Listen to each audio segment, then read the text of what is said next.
Welcome to Miss Scarlett. Subscribe and don't miss out on Patreon. Have fun! In the frosty atmosphere of their home, Olivia and Asher's once warm marriage seemed destined for the coldest of ends. Their daily ritual involved heated words at breakfast, angry gestures over coffee, and evenings filled with the violent symphony of cutlery. From his self-imposed exile on the living room couch, Asher witnessed their love turning into a bleak winter, showing no signs of thaw. "Why can't you stop blowing this out of proportion?" he pleaded, frustration evident in the way he raked his fingers through his blonde, disheveled hair. "Your colleague was simply being kind." The sound of Olivia's palm striking the kitchen counter echoed through the tense silence. "Kind? He claimed my presentation was surprisingly good and insinuated someone else helped me." Attempting to reassure, yet again, but Asher's words fell on deaf ears. The same thing your friend Rick meant when he said I was pretty smart for a marketing exec. The same thing that client meant when he asked to speak to someone else about the account because he had technical questions. Olivia's voice had that dangerous steadiness that always preceded their worst arguments. Asher sighed, pulling his bathrobe tighter. "Look, I'm sure some guys are jerks, but you're taking everything so personally lately. Not everything is sexism." Olivia stared at him for a long moment, her expression shifting from anger to something worse. Disappointment. "You know what? I'm done." She walked to her purse, pulled out a manila envelope, and tossed it onto the coffee table. "Those are divorce papers." The word hung in the air like a gunshot. Divorce. The culmination of 12 years together, reduced to legal paperwork. "Olivia, wait." "No, Asher. I'm tired of trying to explain my reality to you. I'm tired of you dismissing everything I experience." She crossed her arms. Unless what? He'd agree to anything. Counseling, moving, whatever it took. "Unless you're willing to try an experiment." Her expression was unreadable. 6 weeks. You live as a woman for 6 weeks. Experience what I'm talking about firsthand. He laughed, then realized she wasn't joking. "You can't be serious." "Dead serious. 6 weeks as a woman, or sign the papers. Your choice." The next morning found him sitting at their vanity while Olivia's sister Renee, a professional makeup artist, worked her magic. "I can't believe I agreed to this," Asher mumbled as Renee applied foundation to his freshly shaved face.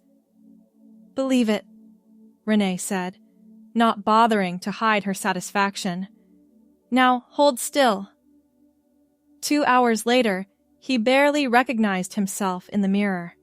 Renee had contoured his face to soften his jawline, applied subtle eye makeup, and affixed a blonde wig that matched his natural hair color, but fell in gentle waves past his shoulders.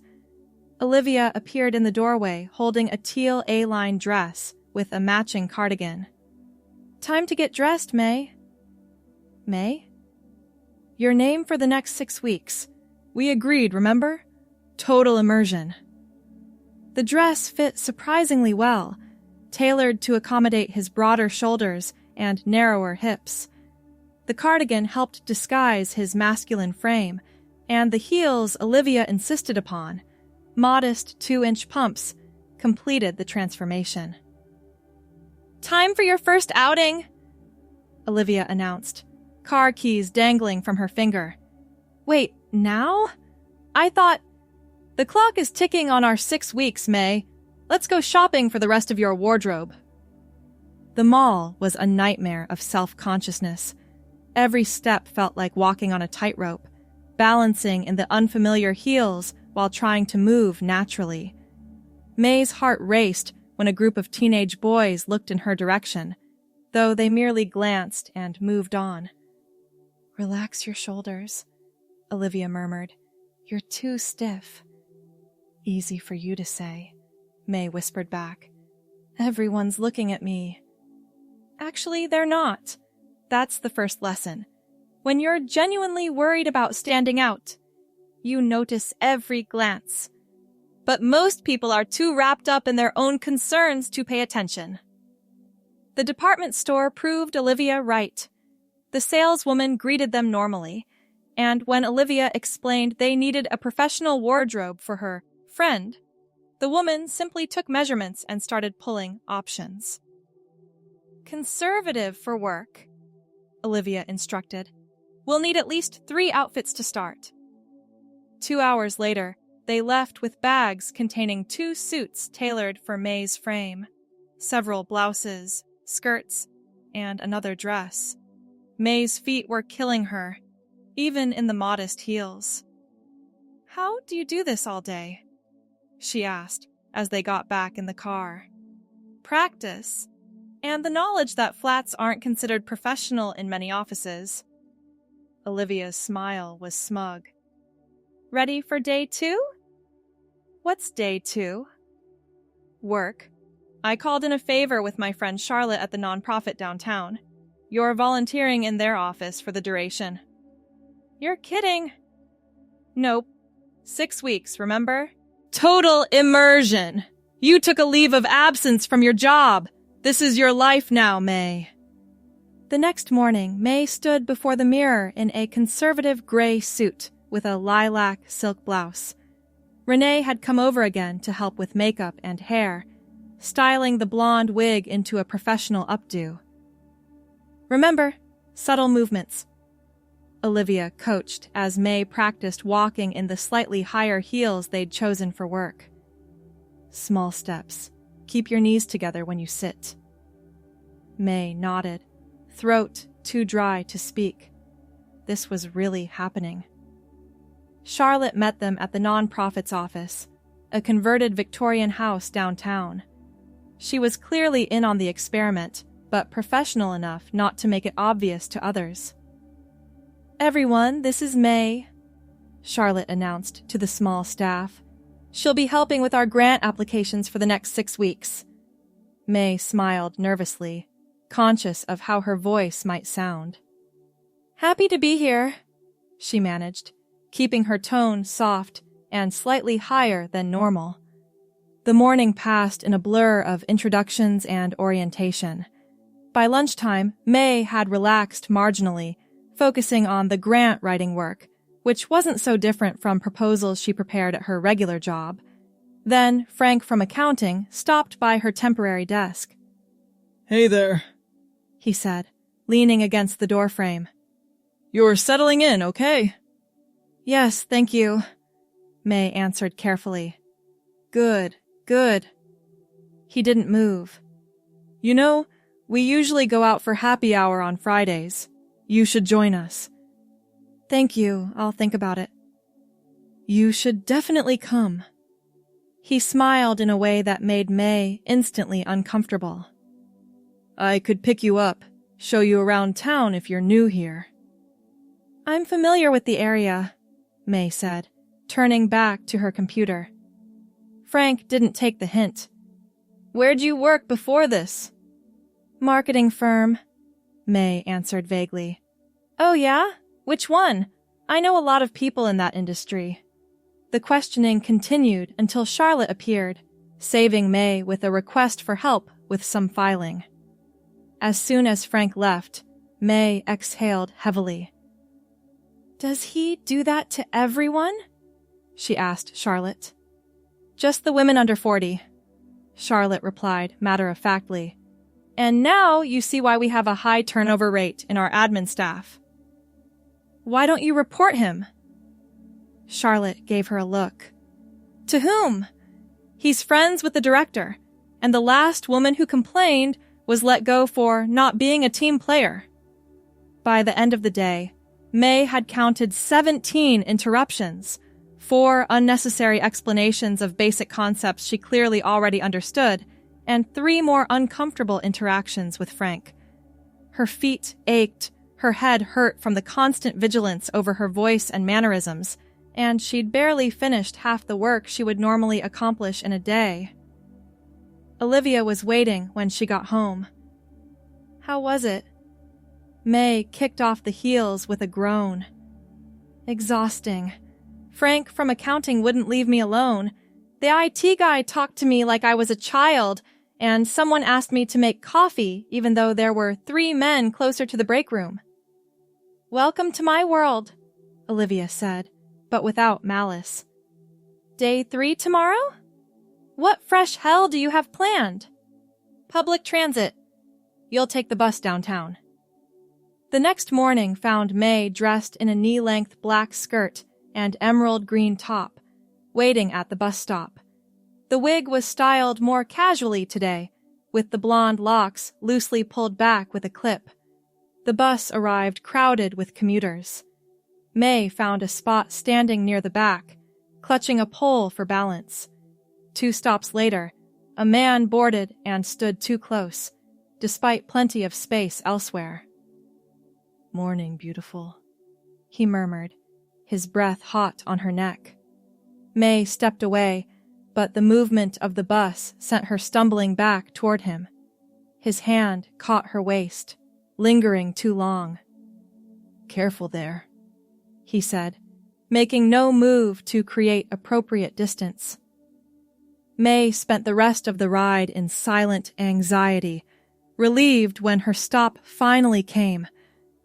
As she moved toward the exit, someone's hand definitely brushed against her backside, not accidentally. The walk from the bus stop to the office wasn't any better. A man in a business suit stared too long at her legs. Another called out, "Smile, honey," as she passed. A group of construction workers fell silent as she approached, then erupted in low whistles after she passed. By the time May reached the office, her nerves were shot. Rough commute? Charlotte asked, noting her expression. How do you handle it? The constant attention? Headphones, Charlotte replied.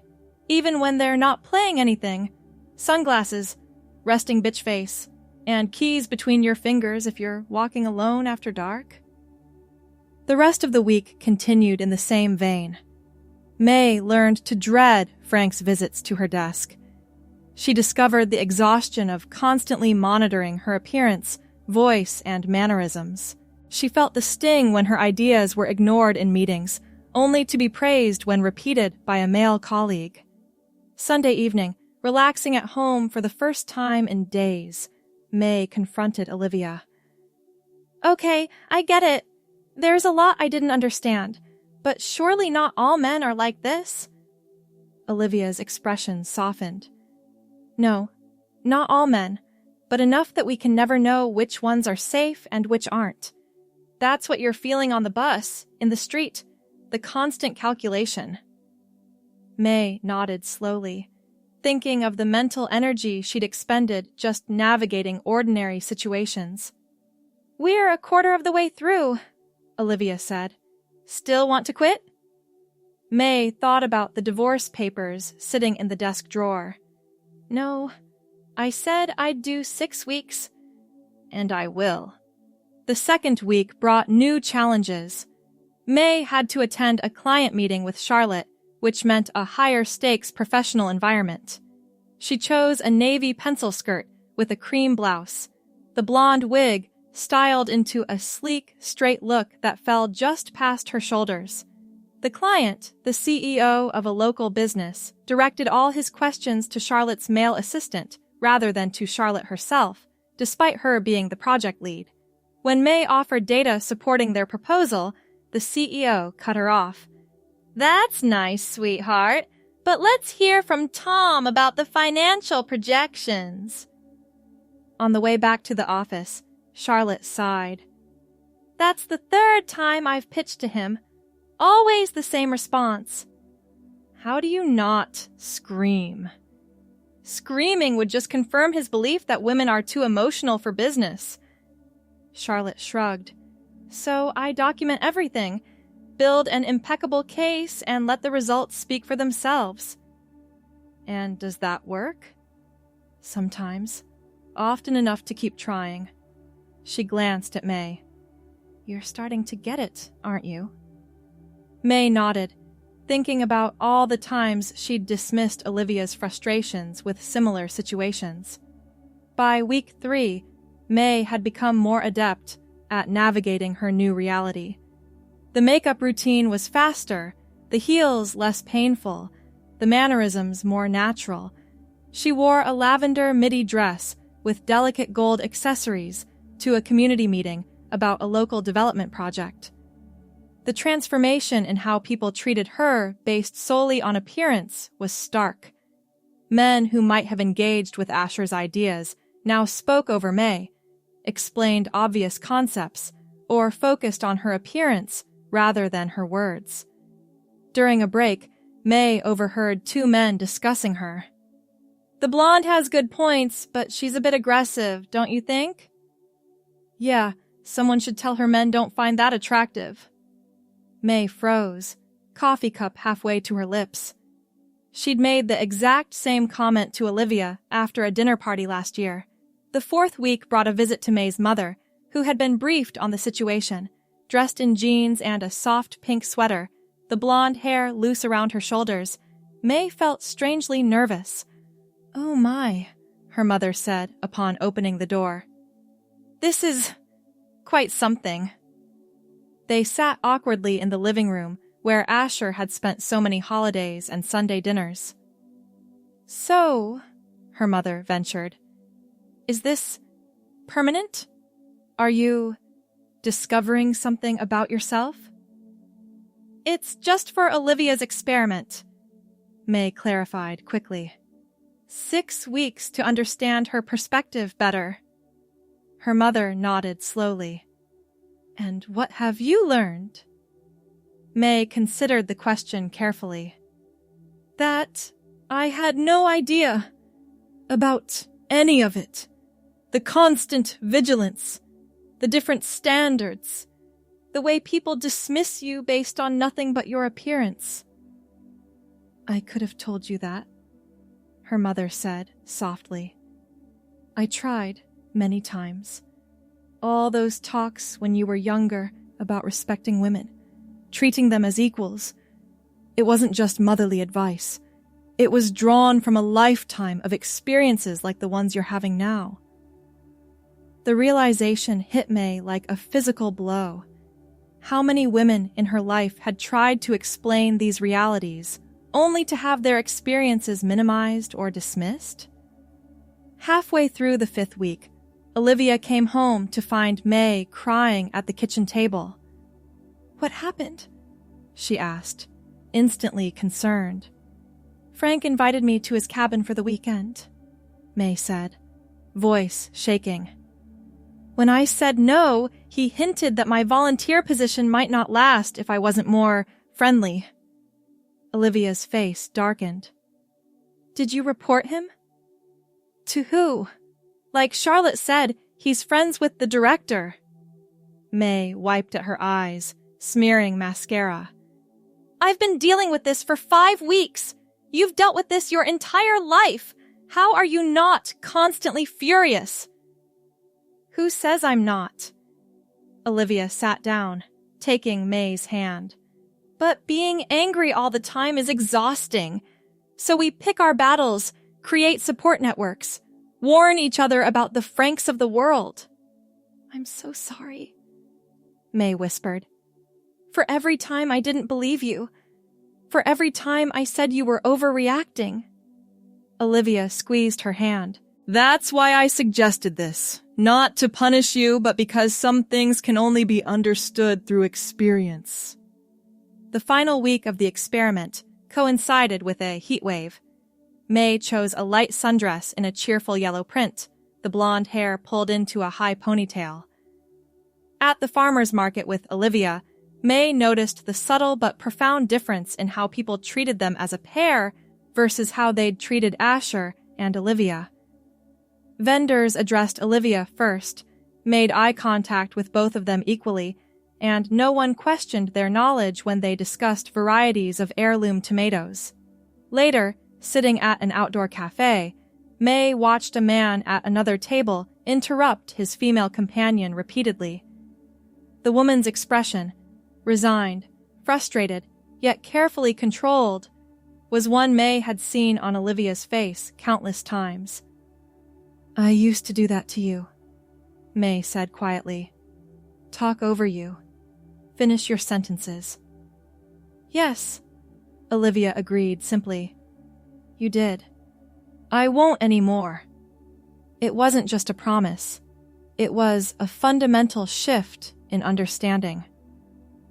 On the final day of the experiment, May dressed carefully in the teal dress she'd worn on day one.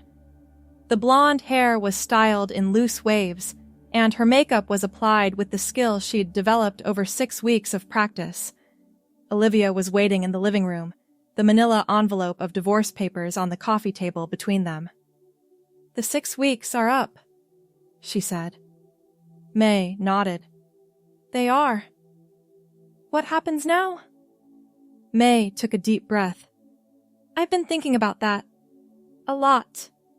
She gestured to her appearance. "This started as an experiment, but it's become something more. Not just learning about women's experiences, but learning about myself." Olivia's expression was cautious. "What do you mean?"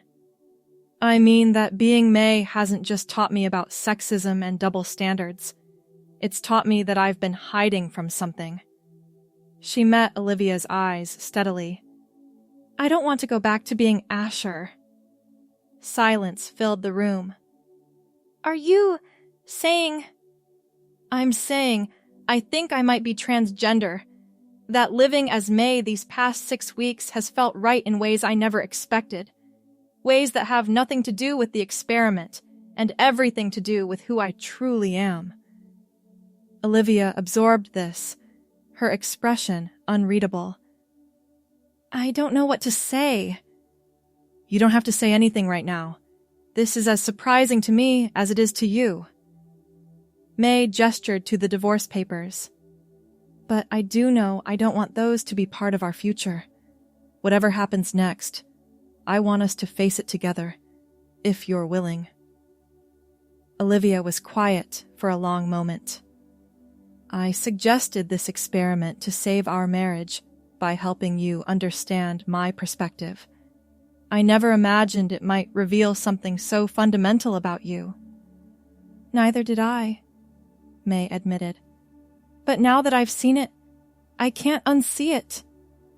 "This changes everything," Olivia said softly. "It does, but maybe not in a bad way." May reached for Olivia's hand. "I'm still the same person who loves you, who wants to build a life with you. I just understand myself better now, and I understand you better too." Olivia squeezed her hand. "I need time to process this." "Of course. Whatever you need." "But," Olivia continued, picking up the envelope and tearing it in half, "I don't need these." Relief flooded through May. "So we're going to try?" "We're going to try," Olivia confirmed. "One day at a time." In the weeks that followed, they navigated this unexpected territory together. May began seeing a gender therapist. Olivia joined support groups for partners of transgender individuals. They had long, honest conversations about identity, marriage, and reinvention. It wasn't always easy. There were difficult discussions with family and friends, adjustments at work, and the practical realities of transition. But through it all, they held on to one unexpected truth. The experiment meant to save their marriage had transformed it instead, creating a foundation of genuine understanding that neither had anticipated. 3 months later, May stood before the mirror in their bedroom, running fingers through her growing blonde hair. Her own now, the wig long since set aside. The woman who looked back at her was becoming more authentic every day, no longer playing a role but living a truth. "Ready for dinner?" Olivia asked, appearing in the doorway. "Almost." May applied a final touch of lipstick. "Thanks for waiting." "Always," Olivia replied, and in that single word was the promise of a future neither of them could have imagined before, one built on the most unexpected lesson of all, that sometimes understanding another's perspective can lead to discovering your own. Thanks for watching, my girlies! Be sure to check out Patreon for more!